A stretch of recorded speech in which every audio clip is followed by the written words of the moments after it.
یہ سوال ہے جی کہ اسلام مرد و عورت سے یکساں اور براہ راست مخاطب ہوتا ہے فرائض و عبادات کی ادائیگی کے متعلق، تو پھر مرد کیوں 72 حوروں کا حقدار ہے اور عورت صرف پھٹے پرانے دنیاوی شوہر کی؟ پھٹے پرانے دنیاوی شوہر کو یہی رکھ لیتے ہیں۔ میرا خیال ہے کہ ایک انجمن اس کی بننی چاہیے کہ تمام پھٹے پرانے شوہروں کی ایک فہرست مرتب کی جائے اور سب مل کے جدوجہد کرتے ہیں کہ ان میں سے کوئی نہ جائے وہاں۔ یہ بات یہ ہے کہ میں بار بار توجہ دلاتا ہوں اور برسوں سے توجہ دلا رہا ہوں کہ آپ کو جنت کیا ہے، جہنم کیا ہے، آگے کیا معاملہ ہونا ہے، اس کو جاننے کے لیے اللہ کی کتاب کو پڑھنا چاہیے۔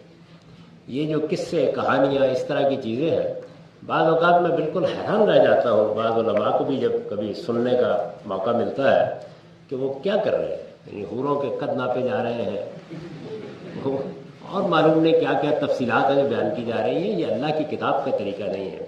یہ دیکھیے، میں آپ کو بتاتا ہوں کہ قرآن جنت کیا بیان کرتا ہے۔ دو نہایت خوبصورت تعبیریں قرآن مجید نے اختیار کی ہیں۔ تفصیل تو کبھی کبھی جب لوگ دنیا میں غلطان ہوتے ہیں، یعنی وہ کہتا ہے آؤ اس دنیا کی طرف جو موت کے بعد شروع ہونے والی ہے، تو لوگ دنیا کو، اس دنیا کو چھوڑ کر اس کی بات سننے کے لیے تیار نہیں ہوتے۔ اس وقت وہ تفصیل کرتا ہے، ورنہ اس کی اپنی تصویر کیا ہے؟ دو جملوں میں وہ ہمیشہ بیان کرتا ہے، لا خوف علیہم ولا ہم یحزنون۔ تمہاری یہ دنیا کی زندگی کیا ہے؟ ماضی کے پچھتاوے، مستقبل کے اندیشے۔ تو یہ کہتا ہے کہ وہ ایک ایسی دنیا ہوگی جس میں نہ ماضی کا کوئی پچھتاوا ہوگا، نہ مستقبل کا کوئی اندیشہ ہوگا۔ اور ملے گا کیا؟ لکم فیہا ما تشتہی انفسکم، جو خواہش تمہارے دل میں پیدا ہوگی وہ پوری کر دی۔ تو اب اس کے بعد بتائیے کہ پھٹے پرانے شوہروں کے لیے گنجائش آ گئی ہے؟ یہ فیصلہ خواتین کو کرنا ہے۔ تو اب میں آپ کی سفارش کر دیتا ہوں کہ وہ وہاں پر یہ خواہش کریں کہ یہ پھٹا پرانا ہی دے دیا جائے۔ جنت کی تصویر یہ ہے، یہ اس کا کمال ہے، ابدی دنیا، عیش دوام کی دنیا، اور جو آپ چاہیں گے آپ کو مل جائے گا۔ اس لیے اس میں یہ بحث کی ضرورت ہی نہیں سرے سے۔ یہ تو جو لوگ سرکش ہو گئے، پیغمبر کی بات سننے سے انکار کر رہے ہیں، ان کو بتایا جا رہا ہے کہ جس دنیا کی وجہ سے اتنی بڑی حقیقت کا انکار کر رہے ہو، یہ تو اپنی آخری شکل میں مل ہی جائے۔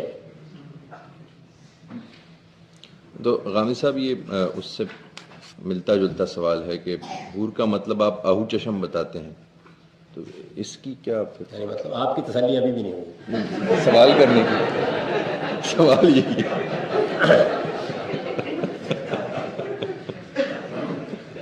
یہ دیکھیے، یہ غلط فہمی ہے لوگوں کی، اور وہ یہ سمجھتے ہیں کہ حور کسی مخلوق کا نام ہے۔ ایسا نہیں ہے، یہ عربی زبان کا ایک ایڈجیکٹو ہے۔